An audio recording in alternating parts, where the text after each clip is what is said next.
Hoje é dia 23, quarta-feira. Esse é o nosso primeiro editorial do dia, nosso Café com Política. Agora, vamos entender o que está acontecendo nesse jogo político brasileiro. Aliados querem tirar o Eduardo Bolsonaro de uma furada. Pois é, vão caçar o mandato do Eduardo Bolsonaro se ele faltar a terça parte dos seus mandatos. Salvo se ele for um secretário de Estado. Cláudio Castro, governador do Rio de Janeiro, já tratou de solucionar esse problema. Pois é, segundo uma matéria da Folha de São Paulo, da Mônica Bergamo, o governador do Rio de Janeiro quer nomear Eduardo como secretário, para ajudá-lo a salvar o mandato. Ou seja, se o Eduardo Bolsonaro ficar faltando às sessões, ele vai perder o mandato. O Cláudio Castro, que é um aliado de longa data do próprio Bolsonaro, já disse o seguinte: olha, vou fazer o seguinte, a própria Constituição prevê que se o Eduardo Bolsonaro assumir uma secretaria, ele não recebe falta. Então, eu vou nomeá-lo como secretário, pode ser até um secretário de honra, para não correr o risco de improbidade administrativa nem nada, mesmo que sem salário. Nomeio ele como secretário, e aí o Eduardo Bolsonaro pede outra licença e não precisa comparecer à Câmara dos Deputados, mas também não perde o mandato. Uma excelente jogada.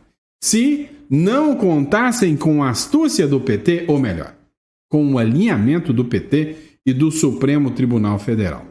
Segundo uma matéria do próprio Metrópolis, o negócio vai azedar. Meu amigo, o PT já acionou o Supremo Tribunal Federal para impedir que a nomeação do Eduardo Bolsonaro a qualquer secretaria aconteça. A minha visão, isso é absurdo, né? É insensato, ou seja, é uma previsão que está na Constituição.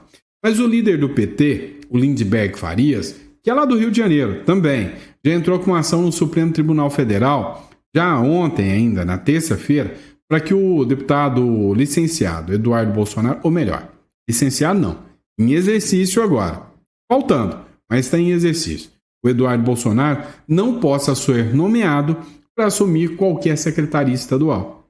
A indicação está sendo estudada pelo filho 03, que é o Eduardo Bolsonaro, como uma alternativa para não perder o mandato. E aí, o governador do Rio de Janeiro já tinha dito que há uma grande possibilidade de realizar a nomeação do Eduardo Bolsonaro. Esse tipo de situação de nomear alguém, a gente já viu. Quem lembra aí do Tchau, querida, lá da época do Lula, em que o Sérgio Moro cancelou a nomeação do Lula como secretário de Estado da Dilma, só para ele cair no foro privilegiado e sair, né, do foro ali da Lava Jato, lá de Curitiba. Pois é, a grande diferença aqui é que lá atrás nós tínhamos uma figura, né, que respondia a processos por corrupção. Aqui nós temos uma figura que responde processos por estar fazendo denúncias contra o próprio judiciário. Vai entender esse Brasil, né? Mas vamos lá. Essa história do judiciário está dando o que falar. Tem um deputado lá de Minas Gerais, o nome dele é Caporeso. Esse rapaz aqui. O Caporeso, que é do PL de Minas Gerais, aliado de longa data do Eduardo Bolsonaro, do próprio Bolsonaro, ele protocolou na terça-feira, ontem, no Senado Federal, um pedido de impeachment contra o ministro do STF, Alexandre de Moraes. Quando ele protocolou, ele anunciou a medida e disse o seguinte, ou nós vamos parar o ministro Alexandre de Moraes, ou não haverá Brasil amanhã para ser salvo. Vamos impedir que o Brasil vire uma Venezuela. Nesse documento que o Caporeso apresentou, ele sustenta que o Moraes cometeu sucessivas e reiteradas condutas que violam os direitos fundamentais e o dever de imparcialidade que é previsto na Constituição. Inclusive, o Caporeso, que eu mesmo já vi vários conteúdos dele, né? Ele sustenta que o ministro Alexandre de Moraes cometeu condutas contra o Bolsonaro.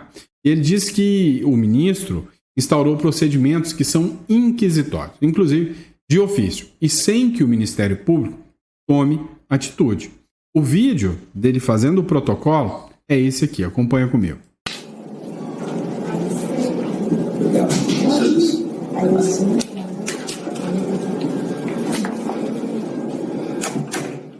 Pessoal, tá aqui protocolado, tá bom? Dia 22/7/2025, às 2h10, um pedido de impeachment do ministro Alexandre de Moraes. Ou nós vamos parar o ministro Alexandre de Moraes, ou não vai haver um Brasil amanhã para ser salvo. Vamos impedir que o Brasil se transforme em uma Venezuela. A direita vive. Pois é, essa matéria foi publicada pelo jornal Metrópolis, né?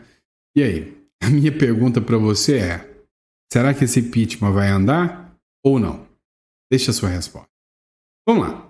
Já que a gente já pulou a introdução aqui, a gente já acompanhou, a gente já viu abertamente que o Bolsonaro tá com um alvo na testa. Eles querem por tudo, não só prender o Bolsonaro, eliminar o Bolsonaro.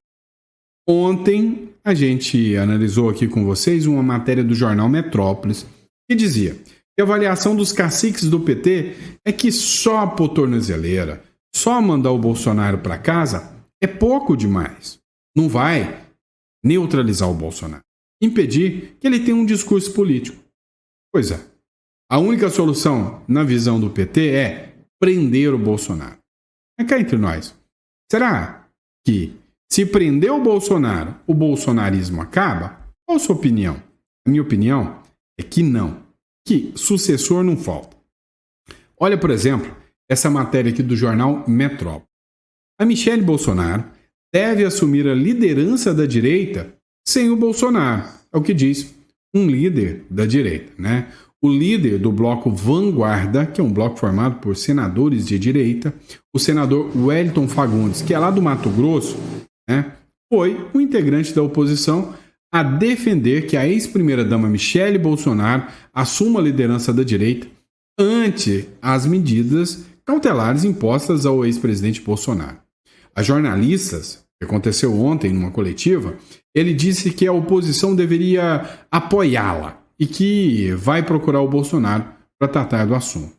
A Michelle é comandante do PL feminino, né, do PL Mulher. E ela já tem um bom trânsito com grande parte política, ou seja, com os políticos, partidos, e também, né, ela tem uma boa parte do eleitorado do Bolsonaro. Mas o nome da ex-primeira-dama ainda não é consenso no PL. Algumas pessoas do PL preferem que a Michelle Bolsonaro não seja o nome. Também descartam o próprio Eduardo Bolsonaro, por causa do fato dele estar fora do Brasil. E alguns apostam que o nome deveria ser, sim, Tarcísio de Freitas. Já o presidente da Comissão da Segurança Pública, Paulo Binischi, questiona se a fala do senador sinaliza Michelle como candidata em 2026. E disse que, abre aspas, não se pode considerar a posição de um parlamentar como consenso. O nosso candidato é o Bolsonaro, fecha aspas. Ou seja, na visão do Paulo Bilinski, o senador admitir que a Michelle Bolsonaro já é a opção da direita seria reconhecer que o próprio Bolsonaro já é águas passadas. E não pode ter essa visão, na opinião do Paulo Bilinski. Há outro nome que também defende a Michelle, é um nome muito conhecido. A senadora Damares Alves, que é do Republicanos, do mesmo partido do Tarcísio, a ex-ministra dos Direitos Humanos, ela disse que depois da operação da Polícia Federal na causa do Bolsonaro, a Michelle será a maior liderança conservadora do país. Já esses integrantes da ala pró-Michelle, que foram ouvidos aqui pelo jornal Metrópolis, falaram sob reserva que a esposa do Bolsonaro tem uma aceitação muito maior do eleitorado por ser uma mulher evangélica e com uma sensibilidade muito maior do que os outros integrantes da família. E, inclusive, essa ala que defende a Michelle Bolsonaro disse que ela tem muito mais sensibilidade do que o senador Flávio Bolsonaro e até o Eduardo Bolsonaro. Agora, isso aqui é a minha opinião. A minha opinião é que o Eduardo Bolsonaro ganhou uma capitularidade muito grande. Mas a minha visão, sincera, é que ele já está inelegível. Né? Você acha que o sistema vai deixar o Eduardo Bolsonaro pleitear uma cadeira presidenciável? Nem sonhando. Né? O sistema é bruto, meu irmão. E aí, outro post que me chamou muita atenção é esse aqui. O Flávio Bolsonaro teve que dar esclarecimento. uma ala da própria direita, do próprio PL, caiu de pau em cima do senador. Falando o seguinte, ô Flávio, peraí.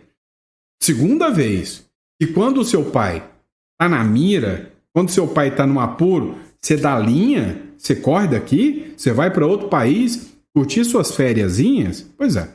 Flávio Bolsonaro só volta para o Brasil em agosto. E ele está agora em Portugal, na Europa. Mas, segundo Paulo Capelli, numa matéria do jornal Metrópolis, o Flávio Bolsonaro negou e fugiu do Brasil. Ele disse que a viagem já estava programada há muito tempo. O Flávio Bolsonaro, inclusive, ele afirmou que essa viagem estava programada com a família inteira, desde o ano passado, aproveitando o recesso parlamentar de julho e as férias escolares das filhas. O Flávio Bolsonaro, para quem não acompanhou aí, estava lá em Portugal. Saiu um burburinho, um discurso, de que o Flávio Bolsonaro teria ido embora para a Europa e que ia fazer, né, uma ofensiva contra o ministro Alexandre de Moraes lá da Europa, fazendo exatamente como seu irmão, Eduardo Bolsonaro. Só que ele falou que não tem nada disso. Ele vai voltar para o Brasil e que não há que se falar, em hipótese alguma, em fuga do Brasil, não. Tá? E a crítica ao Flávio Bolsonaro foi porque ele saiu num momento que o pai passou um aperto, né? Teve que pôr tornozeleira e que o filho deveria ter voltado, largado as férias, falar que férias que nada, eu vou ficar lá e proteger meu pai. Então, recebeu muitas críticas. Abre aspas, o que o Flávio Bolsonaro disse. Eu falo com meu pai e lideranças aliadas todos os dias, mas a propagação de mentiras se alastra rapidamente quando é contra o Bolsonaro. No dia 1º de agosto, estarei de volta a Brasília, esperando que Lula já tenha resolvido a taxa de 50% sobre o Brasil, que foi parar na mesma prateleira da Venezuela, quando o assunto é falta de democracia, disse o primogênito, né, do Bolsonaro. Já quanto às tarifas do Trump, pois é, a gente leu até uma matéria aqui que havia um analista que entendia que o Trump poderia recuar nas medidas. Ou seja, o Trump poderia dar para trás e não aplicar sanções ao Brasil. Mas não é bem assim, né? O secretário de Comércio, que é o Howard Lutnick, ele disse que não vai recuar e não vai dar para trás nada, não. Segundo ele, matéria do Poder 360, tarifas entram em vigor em 1º de agosto, diz secretário dos Estados Unidos. O Howard Lutnick afirma que os países poderão negociar depois do início das novas alíquotas. O Brasil foi o único taxado em 50%. E ele disse no domingo que as tarifas americanas vão entrar em vigor, sim, não vai ter recuo. No entanto, ele declarou que, depois das tarifas, se o Brasil quiser procurar para negociar, aí tudo bem. Em entrevista à emissora norte-americana CBS, né, o Lutnick disse que a aplicação das tarifas fez com que os países, abre aspas, viessem para a mesa de negociação, fecha aspas. E ele declarou que eles vão abrir os seus mercados ou vão pagar a tarifa, um dos dois. O Trump enviou cartas para diversos países impondo tarifa a partir de 1º de agosto, entre eles o Brasil. O presidente norte-americano, no caso do Brasil, foi de 50%. Os outros países é 10%. E aí ele classificou o 1º de agosto como um prazo final rígido e declarou que nada impede, de novo, os países procurarem e falarem com os Estados Unidos. Será que o Lula vai procurar? Duvida é o dó. A minha visão, meu foco, é que o Lula sempre quis as tarifas do Donald Trump. E o que ele puder fazer para tentar o Donald Trump mais um pouquinho e conseguir um pouquinho mais de tarifa, ele vai fazer. Pois é. Agora, preste atenção. O Brasil está sendo alvo não é só por causa das tarifas comerciais, não. Há uma investigação, tá? E essa investigação diz que o Brasil aplica práticas comerciais injustas e ilegais. Olha só essa matéria do Poder 360. Um relatório lá dos Estados Unidos, desde março desse ano, já antecipava uma investigação contra o Brasil por práticas ilegais. Um relatório do Escritório de Representante de Comércio dos Estados Unidos É o STR, ele foi publicado ainda em março de 2025. E ela já antecipava possíveis investigações contra o Brasil. O Poder 360, que é o jornal aqui, já mostrou que o país norte-americano declarava que há um excesso de protecionismo do Brasil com imposição de barreiras a importações dos Estados Unidos no Brasil. Vamos lá. O que esse relatório cita? Ele cita temas da última carta do Donald Trump. Ele diz, né, que há uma perseguição, inclusive, em relação ao Bolsonaro. Ele cita também, né, essa investigação que acontece contra o Brasil, porque o órgão dos Estados Unidos é responsável por formular e negociar a política comercial do país. E é ele que fiscaliza, né, diretamente os acordos bilaterais. E aí, no caso do Brasil, como o Brasil não está cumprindo os acordos bilaterais, como o Brasil está fazendo práticas ilegais, o Brasil precisa ser sancionado. Eles citaram, como eu já tinha dito para vocês, né, desde a semana passada, no relatório, citaram a 25 de março, citaram o PIX, citaram, né, que o Brasil, inclusive, está com um desmatamento ilegal. É discursinho meio mequetrefe isso aí. Mas a grande realidade que a gente pode expor para vocês é a seguinte: o Brasil vai sofrer sanções e vem cá, esse relatório já era lá de antes, não é culpa de Bolsonaro nem nada disso. É o Lula que está caçando briga com os Estados Unidos, não é de hoje. Desde que o Lula sumiu, meu amigo, o Brasil deixou sua neutralidade de lado. E aí, em vez de colecionar amigos, está num jogo perigoso, colecionando inimigos. Pois é. Mas e a briga dentro do Congresso Nacional está parecendo joguinho de criança. E aí vem o Hugo Mota com um golpe baixo. Você deve estar sabendo o que aconteceu, né? Vamos lá. O Congresso entrou de recesso. A turminha foi passear, tirar férias, descansar. O que aconteceu? Durante as férias, parece até que foi meio programado, né? O ministro Alexandre de Moraes foi lá e vral em cima do Bolsonaro, mandou colocar a tornozeleira, impediu de chegar perto da embaixada, impediu de falar com o Eduardo Bolsonaro, impediu de usar redes sociais.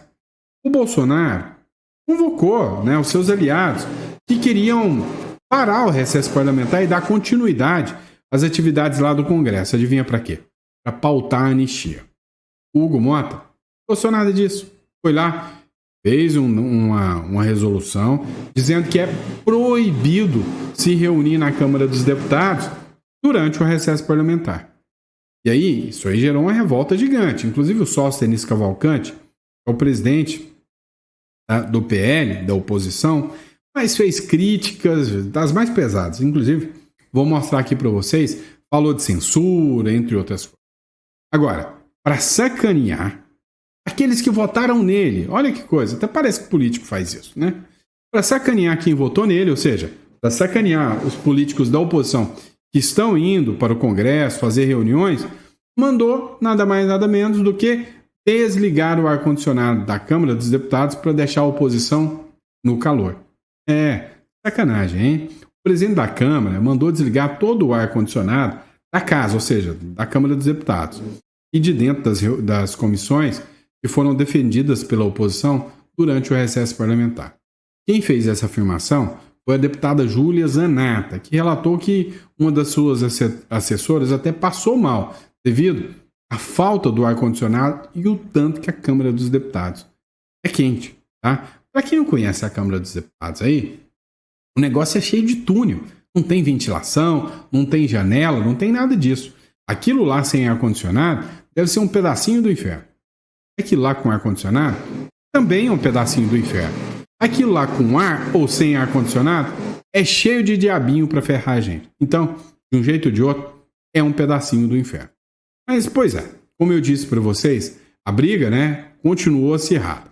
O Hugo Mota, né, depois de ter barrado a oposição lá, foi alvo de muitas críticas do Sóstenes Cavalcante. Escuta aqui. O segundo vice-presidente, Elmar Nascimento. A única decisão que nós deveríamos nos submeter no dia de hoje era pelo presidente em exercício. Então, esta decisão do presidente Hugo Mota, quero deixar clara, ela é antirregimental e ilegal. Aí vocês podem perguntar, e por que então não fizeram a reunião? Verdade. Acusam-nos de sermos radicais. Acusam-nos de sermos extremistas. Dizem que nós somos os parlamentares do ódio.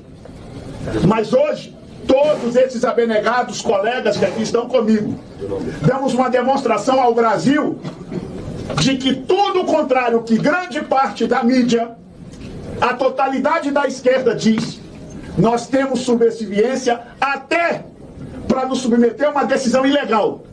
Eu não sei até quando. Eu não sei até quando. Quero parabenizar o presidente da comissão, que a sua sensibilidade entendeu, fez um apelo até a colegas divergentes que gostaríamos de desrespeitar a decisão, e nós todos, em solidariedade ao presidente Paulo Bilinski, entendemos a gravidade do momento e estamos dizendo ao Brasil, parem de nos chamarem de radicais, parem de nos chamarem de extremistas. Extremista é a esquerda, que anda de braços dados com governos ditatoriais, autoritários e ainda apoia totalitários e ainda apoia terroristas. Financia guerras. Só faz vergonha ao Brasil. E pior, não tem a mínima capacidade de dialogar com os diferentes. Porque se tivessem, já tinham dialogado com o presidente Trump e resolvido o problema tarifário, que querem também colocar na nossa conta. Ora, até quando a imprensa vai ver a verdade dos fatos? Até quando o Brasil, brasileiros, vocês que fizeram L, o Brasil vai pagar uma conta cara por um governo ideológico, radical, que não olha para o Brasil de todos. Uma vez que alguém ganha ao executivo, ele tem que governar para todo mundo. Nós temos um governo que só está governando para o seu gueto político. Seu radicalismo não permite conversar com quem é diferente. Por isso que o descondenado Lula não conversa com Donald Trump. E é por isso que esta comissão hoje aqui se reuniu sob o comando do ilustre presidente deputado Paulo Bilinski para dizer ao Brasil que podem perseguir o eterno presidente Bolsonaro, que hoje não leva desta comissão a moção de louvor que votaríamos. Mas eu tenho certeza que o presidente Bilinski, com todo o seu respeito ao presidente Hugo Mota, votará isso na comissão na primeira semana, quando votarmos em agosto, porque nós precisamos ecoar a voz de um homem que está sendo censurado. Ontem eu comecei a ver a imprensa começar a ficar preocupada, porque vocês são jornalistas, vocês têm atribuições constitucionais, e ontem todas as atribuições constitucionais que vocês desejariam, que era uma entrevista de um ex-presidente da República, vocês não conseguiram. Sabe por quê? Censurados. Porque foram censurados vocês também da imprensa. Muito bem. Não somos só os deputados censurados, não. A censura chegou, começando pela caneta do ministro Alexandre de Moraes. A censura continua numa decisão hoje ilegal, antirregimental. Sabe como eu me sinto nessa hora?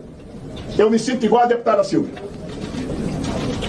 Eu me sinto amordaçado na casa que deveria ser a casa do povo. É isso aqui, ó. Este é meu símbolo do meu sentimento nessa manhã. Recesso branco. Nós estamos em recesso branco, querendo trabalhar pelo Brasil, alertar vocês da imprensa e do Brasil o que está acontecendo, porque parece que muitos não estão entendendo, achando que é porque somos radicais. Ah, não, eles são extrema-direita. Esse é o problema dessa gente. Pois eu quero dizer a vocês, hoje é conosco da extrema-direita. Em breve, que Deus nos guarde de que não sejam com quem não é da extrema-direita. Eu não desejo censura a ninguém. Nós não vamos abrir mão das nossas convicções do princípio de liberdade, em especial liberdade de imprensa. Podem nos criticar, eu não tenho medo de crítica. Quem tem medo de crítica é quem quer controlar redes sociais e a imprensa. Nós queremos redes sociais livres e uma imprensa sempre livre. E o que nós esperamos nesse dia de hoje é que o gesto da deputada Silvia, e destaco mais uma vez, não seja apagado da memória de nenhum brasileiro. Nós estamos caminhando para um país assim, de boca vedada. Boca vedada. Boca vedada por alguns que se acham mais poderosos que os outros. E neste país, a Constituição diz que todos somos iguais. Todos, sem exceção. É lamentável nós não conseguimos botar o voto de louvor Mas, presidente Bolsonaro, eu tenho convicção de que com a atitude e a decisão errada do presidente Hugo Mota em impedir que este colegiado trabalhasse aqui no dia de hoje, nós vamos continuar trabalhando em cada gabinete, em cada lugar, porque nós não paramos e não vamos parar o recesso, nós estamos ao lado dos brasileiros de bem. E agradecer a cada deputado que abriu mão do conforto da sua família, do seu trabalho na base eleitoral para estar aqui. Vamos continuar entrincheirados. Se estão achando que vão nos intimidar, estão errados. Vamos ocupar as ruas do Brasil. Brasileiro, agora é a hora do povo brasileiro. Ocupem as ruas. Mostrem sua insatisfação. Nós precisamos fazê-lo. Já há uma convocação para o dia 3. Mas antes disso, eu já sei que está tendo manifestações espontâneas para sábado, para domingo, para tudo que é dia. Nós vamos para as ruas denunciar a censura e a interferência no devido processo legal do processo de um presidente da República, bem como um monte de colegas parlamentares que estão aqui. E aí eu vou falar uma coisa, e não vou expor nomes, mas ontem, quando eu estava saindo da Câmara por volta de 8 horas, eu reuni com um grupo de jornalistas. E eu ouvi de vários deles: nós também temos medo de falar. O dia que eu viver e achar que é normal viver num país que jornalista está com medo de falar, deputado medo de falar. Deputados aqui, eu já ouvi vários colegas, eu tenho medo de falar. Isto não é democracia. Pois é. Eu já falo para vocês, quando você fala e tem medo de falar, acende o sinal vermelho. E alguma coisa está errada. Pois é, mas o único pedido de impeachment que aconteceu não foi só o do ministro Alexandre de Moraes pelo Caporeso, não. Dá uma olhada nessa aqui. Matéria do Paulo Capelli. Teólogo protocola no Senado um pedido de impeachment de ministros do Supremo Tribunal Federal. Olha isso. Um pedido popular. Você sabia que qualquer um do povo pode ir lá e fazer um pedido de impeachment a qualquer ministro do Supremo? Sim, a lei prevê isso. O chamado pedido popular de impeachment. O pedido popular de impeachment foi enviado ao Senado Federal para que seja analisado o possível impeachment dos ministros do STF Luiz Roberto Barroso e Flávio Dino. O documento foi assinado por João Aparício de Souza, cidadão goiano, alega que os magistrados teriam violado o princípio da imparcialidade ao se manifestarem publicamente sobre temas relacionados ao ex-presidente Bolsonaro. No ofício, o autor afirma ainda que o Barroso disse durante um evento em 2023 que, abre aspas, nós derrotamos o bolsonarismo para permitir a democracia, fecha aspas. Segundo ele, comprometeria a isenção dos julgamentos. Já o Flávio Dino é citado por ter publicado mensagens críticas ao Bolsonaro em redes sociais, incluindo a declaração como Bolsonaro é o pai do orçamento secreto e da corrupção daí derivada. O autor sustenta que essas manifestações colocam em dúvida a imparcialidade necessária para o exercício da magistratura, sobretudo nos processos que envolvem o ex-presidente. Vou repetir a pergunta para vocês. Vai andar esse processo? Não sei. Acho que não. Mas uma coisa é certa. Eita que esse tem fé, é teólogo e tem coragem. Mas a realidade dos fatos é que o Brasil está indo totalmente na contramão. A grande verdade é que tanto a galera do governo quanto a oposição já estão apostando, sabe no quê? Numa prisão do Bolsonaro. Matéria do Metrópolis. Governistas e oposição veem prisão de Bolsonaro como iminente. A aposta é de que o Alexandre de Moraes vai dobrar essa aposta. Há boa chance do ex-presidente Jair Bolsonaro ser preso por ordem do ministro Supremo Alexandre de Moraes até o fim do dia. Ambos os lados do PT e também do PL, ou seja, a turma do governo querendo e a turma do PL, oposição, não querendo, todos temem e sabem que a chance do Bolsonaro ser preso é gigantesca. Tanto os bolsonaristas quanto os petistas trabalham nos bastidores com um panorama em que o Bolsonaro pode ser preso rápido. A previsão anterior é que o Bolsonaro poderia ser preso só no final do ano, mas depois das tarifas do Trump, há uma expectativa de que o ministro Alexandre de Moraes acelerou o processo. Não quer esperar até o final do ano. Final do ano só vem julgamento. Mas com esse discurso agora que não convenceu que o Bolsonaro teria tentado fugir, o que eles vão fazer? Vão tentar emplacar a prisão do Bolsonaro. Pois é, esse é o Brasil. É isso, pessoal. Espero que vocês tenham gostado do nosso editorial. Muito obrigado pela confiança, pela credibilidade. E eu vejo vocês no próximo editorial. Grande abraço.